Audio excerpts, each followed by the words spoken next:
Dictation start होगा 5 second बाद। Start. वैश्विक मानदंडों को नई सोच के साथ नया रूप देने की तैयारी है।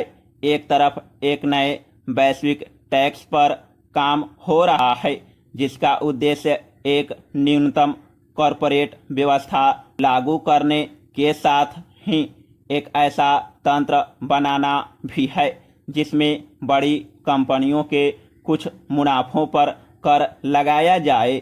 यह टैक्स वहीं पर वसूला जाएगा जहां पर लाभ कमाया गया होगा। इसके अलावा शून्य कार्बन उत्सर्जन के लक्ष्यों को पाने के लिए कार्बन सीमा शुल्क भी लगाया जा रहा है। ये तमाम प्रयास व्यापार और जलवायु की अभूतपूर्व जुगलबंदी का पूर्वाभास देते हैं।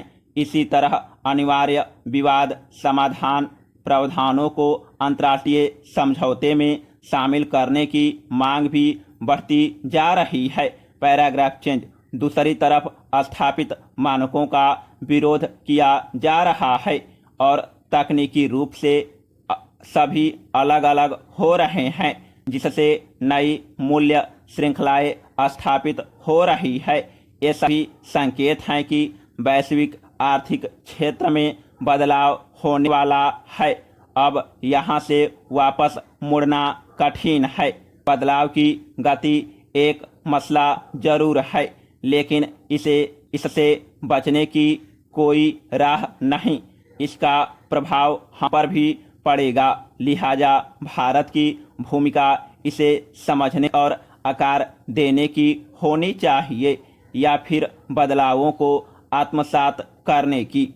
अन्य तमाम राष्ट्रों की तरह हमारी विदेश नीति में भी अमूमन भू राजनीति के अनुसार दोस्ती और दुश्मनी पर विशेष ध्यान दिया गया है।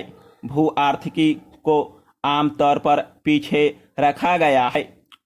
उपनिवेशवाद की मुखालफत, परमाणु निरस्त्रीकरण की मांग, शीत युद्ध के जवाब में गुटनिरपेक्ष आंदोलन की रूपरेखा तैयार करना, संयुक्त राष्ट्र शांति अभियानों का समर्थन, सुरक्षा परिषद में अस्थायी सदस्यता की इच्छा और अंतर्राष्ट्रीय आतंकवाद पर व्यापक कन्वेंशन का आह्वान विदेश नीति के वे पहलू हैं जो स्पष्ट दिखते हैं।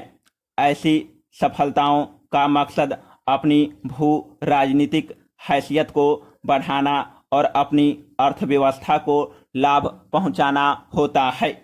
जैसे जैसे वैश्विक मुद्दे उभरते गए, भारत अपनी वैश्विक भूमिका बढ़ाते हुए विकास और आर्थिक गतिविधियों में शामिल होने के लिए और अधिक मुखर होता गया। मिसाल के तौर पर प्रधानमंत्री नरेंद्र मोदी ने जलवायु कार्यक्रमों को एक ऐसा मुद्दा माना जहां भारत अपने नागरिकों के हित में अपनी सरहद के भीतर जो कुछ भी करता है वह सीमाओं से परे भी मायने रखता है। इसके आर्थिक और राजनीतिक दोनों फायदे हैं। राजनीतिक संबंधों को आगे बढ़ाने के लिए आर्थिक रिश्तों का लाभ उठाना कोई नई बात नहीं है। दक्षिण के देशों के साथ भारत के दशकों पुराने विकासात्मक सहयोग के समय से ऐसा होता आया है।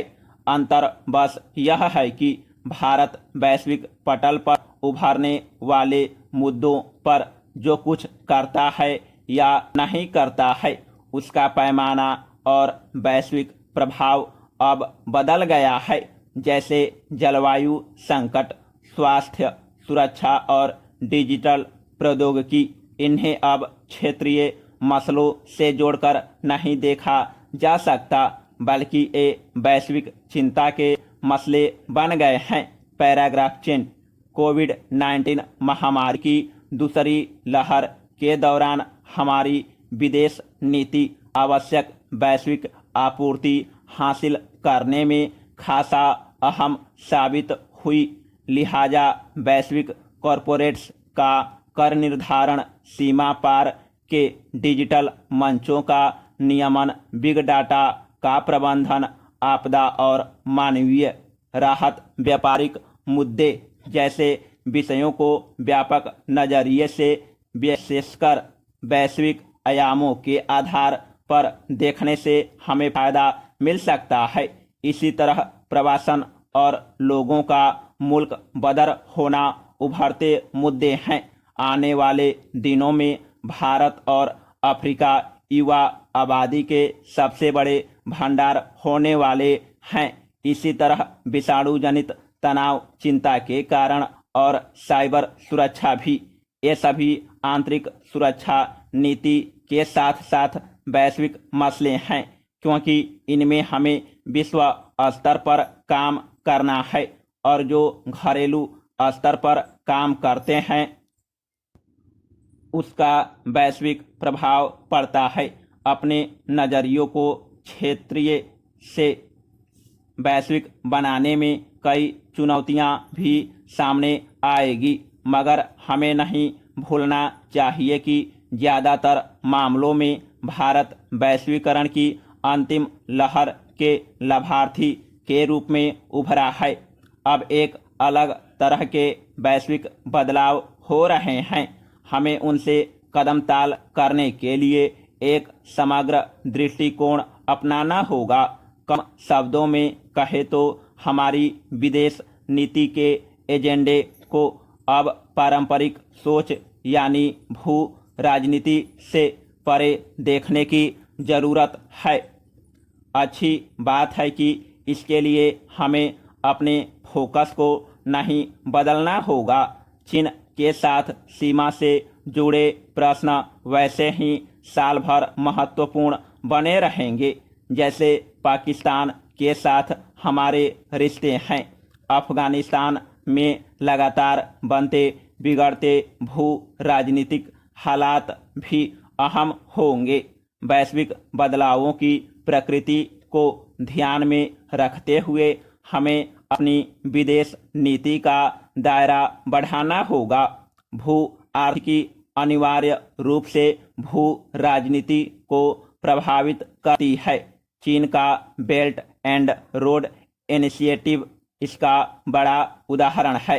जलवायु, स्वास्थ्य सुरक्षा और डिजिटल तकनीक अब विभिन्न प्रकार के भू राजनीतिक संघर्षों के कारक बन रहे हैं। इसलिए जिन क्षेत्रों को हमने पहले अपनी विदेश नीति में शामिल नहीं किया था, उन्हें आगे बढ़ाना वैश्विक परिवर्तन की आगामी लहर को आत्मसात करने की हमारी कुंजी है।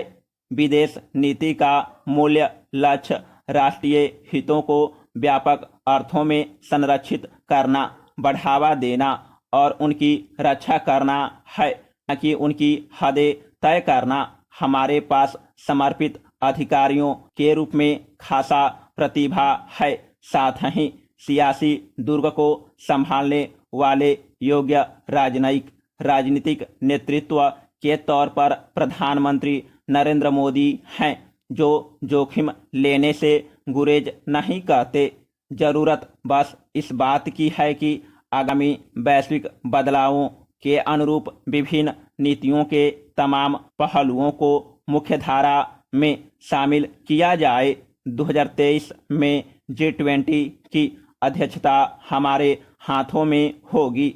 यह भू राजनीतिक हितों को भू आर्थिक विषयों के साथ जोड़ने का अवसर बन सकता है।